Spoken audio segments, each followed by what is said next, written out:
Assalamualaikum warahmatullahi wabarakatuh.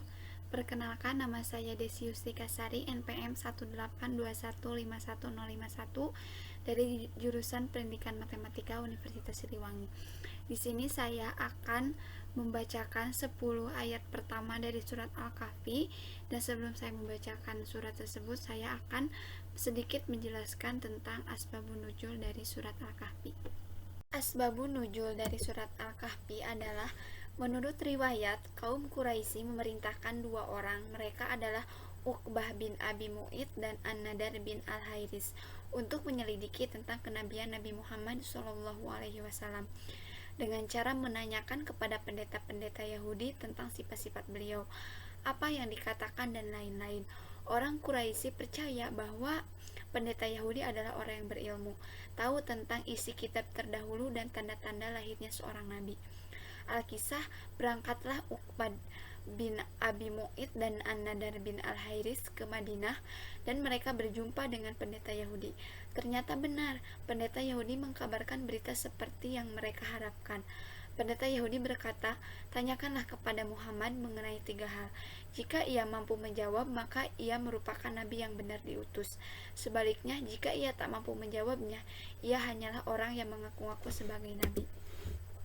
Kemudian, pendeta Yahudi melanjutkan kisahnya. Tanyakanlah kepada dirinya tentang pemuda pada zaman dahulu kala yang musafir, lalu apa yang terjadi pada mereka, karena sesungguhnya pemuda ini sangat menarik. Lalu tanyakan pula kepadanya tentang seorang pengembara yang telah sampai ke Masyriq dan Maghrib, apa pula yang terjadi kepada mereka. Tanyakan pula kepada dia apa itu ruh. Kemudian dua orang utusan itu pulang dan berangkat membawa pulang informasi yang bisa dijadikan sebagai pedoman untuk mengetahui apakah ia seorang nabi atau bukan. Setelah tiba di hadapan Rasulullah SAW, mereka langsung menanyakan 3 pertanyaan sebagaimana yang telah diberikan oleh pendeta Yahudi. Mendapati pertanyaan itu, maka Rasulullah SAW menjawab, besok pasti aku akan menjawabnya tentang beberapa hal yang kamu tanyakan itu, tanpa menyebut insya Allah. Kemudian mereka pun pulang, dan Rasulullah menunggu wahyu dari Jibril untuk menjawab semua pertanyaan itu. Namun, wahyu yang ditunggu tak kunjung datang, bahkan hingga 15 malam. Orang Quraisy mulai goyah, dan Rasulullah sedih karena wahyu atau jawaban dari Allah tak kunjung datang, sehingga beliau tak tahu harus menjawab apa kepada kaum Quraisy.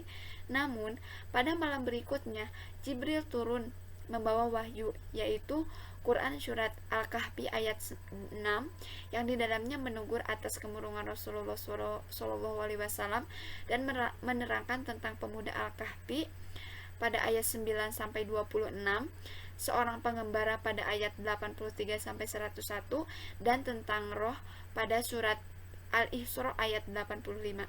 Jadi inilah kisah dibalik sebab diturunkan surat Al-Kahfi, yang di dalamnya adalah syarat hikmah.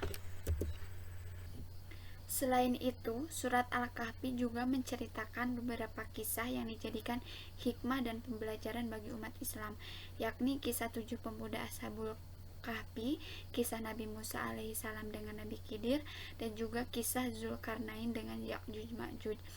Surat Al-Kahfi merupakan surat yang ke-18 dalam Al-Quran dan memiliki 110 ayat. Membaca surat Al-Kahfi dianjurkan dilakukan pada hari Jumat. Ada beberapa keutamaan dari membaca surat Al-Kahfi. Yang pertama, terhindarnya dari fitnah Dajjal. Yang kedua, akan diterangi cahaya oleh Allah SWT. Yang ketiga, dijauhkan dari godaan setan. Yang keempat, diampuni dosanya. Yang kelima, pengingat hari kiamat. Yang keenam, surat Al-Kahfi menjelaskan tentang tanda-tanda kebesaran Allah Subhanahu wa taala, dan yang ketujuh, diteranginya cahaya antara 2 Jumat. A'udzu billahi minasyaitonir rajim. Bismillahirrahmanirrahim.